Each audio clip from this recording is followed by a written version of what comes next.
माई second activity का objective है to verify that the relation R in the set L of all lines in a plane defined by R L comma M where L is parallel to M is an equivalence relation। तो हमको इसको यहाँ verify कराना है कि हमारा जो relation दे रखा है वो क्या है, इक्वलेंस है। इक्वलेंस के लिए हमको क्या प्रूफ करना पड़ेगा कि रिलेशन क्या है, रिफ्लेक्सिव भी है, सिमेट्रिक भी है और ट्रांसिटिव भी है। अगर ये तीनों चीज़ें हम प्रूफ कर देते हैं तो हमारा रिलेशन कैसा कहलाएगा, इक्वलेंस रिलेशन कहलाएगा। अब इसके लिए जो हमारा नेक्स्ट हेडिंग आएगा वो आएगा मटेरियल रिक्वायर्ड। मटेरियल रिक्वायर्ड में हमें यहाँ क्या क्या चीज़ें चाहिए, जैसे फर्स्ट एक्टिविटी में था सेम वैसी ही हैं, colour sheet, different colour pen, geometry box और एडेसिव। नेक्स्ट जो अब हमारे पास हेडिंग आएगा method of construction. Method of construction में क्या है हमारे पास, जैसे हमने फर्स्ट एक्टिविटी में कुछ लाइंस ड्रॉ करी थी तो वही हमको यहाँ करना है। सबसे पहले हमको एक कलर शीट लेनी है, जैसे मैंने ब्लैक कलर की शीट ले रखी है। इस पर रैंडमली हम कुछ लाइंस ड्रॉ करेंगे, कुछ लाइंस पैरेलल, कुछ परपेंडिकुलर लाइंस और कुछ पैरेलल लाइंस हमने इसमें यहाँ पे ड्रॉ कर ली हैं। अब हमने जो लाइंस ड्रॉ करी थी उनकी हम नेमिंग कर लेते हैं, L1, L2, L3, L4, L5, L6 and L7। अब यहाँ पे यहाँ हम क्या देख रहे हैं कि जो L1 is perpendicular to each line L2, L3 and L4। तो L1 क्या है, L2, L3, L4 के परपेंडिकुलर है। Similarly L6 line is perpendicular to L7। L2 is parallel to L3 and L3 is parallel to L4, L5 is parallel to L6। तो हमारा यहाँ relation क्या था, रिलेशन में हमारे पास कौन से लाइंस आ रही थी, जो लाइंस कैसी हैं आपस में पैरेलल है। तो यहाँ जो लाइन पैरेलल हैं वो इसमें हमारे जो इस रिलेशन है इसमें आएंगी। तो L2, L3 पैरेलल लाइंस है तो इसलिए L2, L3 बिलोंग करेंगी R को। L3 और L4 पैरेलल हैं, L3, L4 भी बिलोंग करेंगे R को।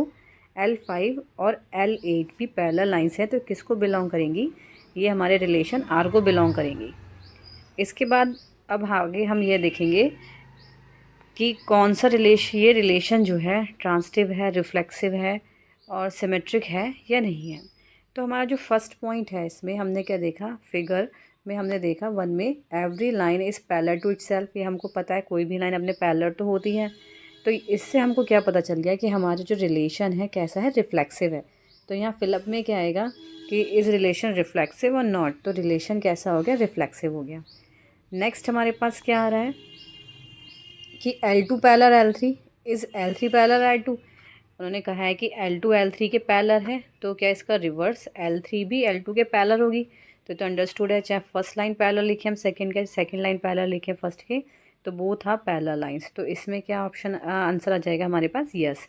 तो ये अगर हम ध्यान से देखें तो ये हमारा सिमेट्रिक का केस बन जाता है L2 पैरेलल L3। तो हमने क्या शो कर दिया है कि L3 पैरेलल है L2 के। तो इसमें देयरफॉर क्या हो जाएगा, therefore L2, L3 belongs to R। Imply क्या कर रहा है, L3, L2 भी बिलोंग कर रहा है हमारा R को। तो इसमें हमारा यहाँ बिलोंग्स का साइन आ जाएगा। नेक्स्ट हम अब देखते हैं similarly L3 parallel L4। L3 और L4 पैरेलल है तो इसका अपोजिट यानी L4 भी L3 के पैरेलल होगा। तो L4 पैरेलल है L3, तो ये यस आ गया। ये क्या हो गया, सिमेट्रिक हो गया। तो इसका मतलब ये क्या हो रहा है, हमारा बिलोंग करेगा R को। तो यहाँ बिलोंग्स का साइन आ गया। नेक्स्ट में हमने क्या देखेंगे, अब हम देखते हैं कि L5 एंड L8। तो L5 पैरेलल है L8 के तो ये बिलोंग करेगा R को।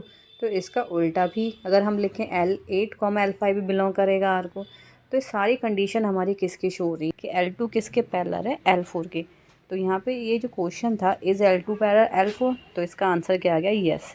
तो ये कंडीशन क्या हो गई, दैट इज़ क्या, L2, L3 belongs to R, L3, L4 belongs to R। तो क्या इम्प्लाई हो गया, L2, L4 belongs to are. तो ये हमारा कंडीशन क्या हो गई, ट्रांसटिव की हो गई। तो जो रिलेशन हमारा है वो क्या हो गया, यहाँ पे ट्रांसटिव हो गया। तो hence the relation R is reflexive, symmetric and transitive. So R is an equivalence relation, क्योंकि सिमेट्रिक भी है, रिफ्लेक्सिव भी है, ट्रांसटिव भी है। तो हमारा रिलेशन आर क्या हो गया, इक्वलेंस रिलेशन हो गया। अब हमारे पास नेक्स्ट हेडिंग क्या आएगा, एप्लीकेशन। तो एप्लीकेशन में हम क्या लिखेंगे, this activity can be use to check whether a given relation is an equivalence relation और नॉट।